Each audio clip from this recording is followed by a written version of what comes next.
Għat-3 li ġejjin, pajjiżna se jkun fiċ-ċentru tal-attenzjoni tad-dinja fil-qasam tal-blockchain u l-innovazzjoni diġitali, kif se jiġi organizzat id-Delta Summit.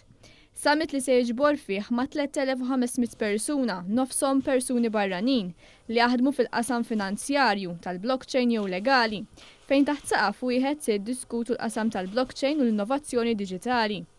Mal-200 ġurnalist barrani minn bosta aġenziji tal-aħbarijiet ewlenin fid-dinja fosthom Bloomberg, Cointelegraph u Business Insiders jinsabu f'pajjiżna sabiex jirrapportaw dan is-summit li se jittella f'Malta, pajjiż li huwa meqjus bħala l-gżira tal-blockchain. F'lukanda ewlenija f'San Ġiljan għaddejn l-aħħar preparamenti għal dan is-summit. Iċ-Chairman Eżekuttiv tad-Delta Summit, Abdallah Kablan, qal li ma' 300 kumpanija se jipparteċipaw f'dan is-summit. Delta Summit is Malta's official blockchain event where we're celebrating the fact that Malta is literally the first country in the world to regulate technology arrangements such as blockchain, and where we have people coming from all over the world to explore Malta as a blockchain island. We have a lot of companies that have either decided to set up here in Malta or thinking about setting up in Malta. Il-qofol tas-summit jintlaħaq il-ħamis fejn il-Prim Ministru Joseph Muscat se jindirizza s-summit.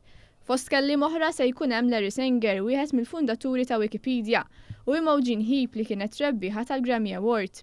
Is-Sur Kablan spjega kif il-konkurrenza għal dan is-summit hija waħda kbira, kif il-lukandi ewlenin f'San Ġiljan huma mimlija daqs bajda bil-parteċipanti. Just to give you an idea, we're in Malta's biggest venue, the Intercontinental Eden Arena here now, and the hotel is fully sold out. Every single hotel in the vicinity is fully sold out.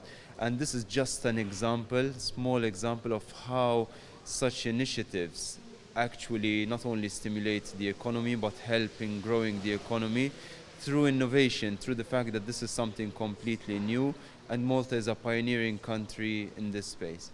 Fid-Delta Summit se twaqqaf l-Awtorità tal-Innovazzjoni Diġitali ta' Malta li se tkun responsabbli li tirreġistra entitajiet li jipprovdu servizz u tiċċertifika applikazzjonijiet ta' blockchain. Malta għandha qafas regolatorju li għandu jiservi ta' mudell għal pajjiżi oħra. Miet ta' kumpaniji ta' blockchain huma interessati li jiftħu f'pajjiżna u fid-Delta Summit se jkollhom opportunità sabiex jitkellmu mal-awtorità.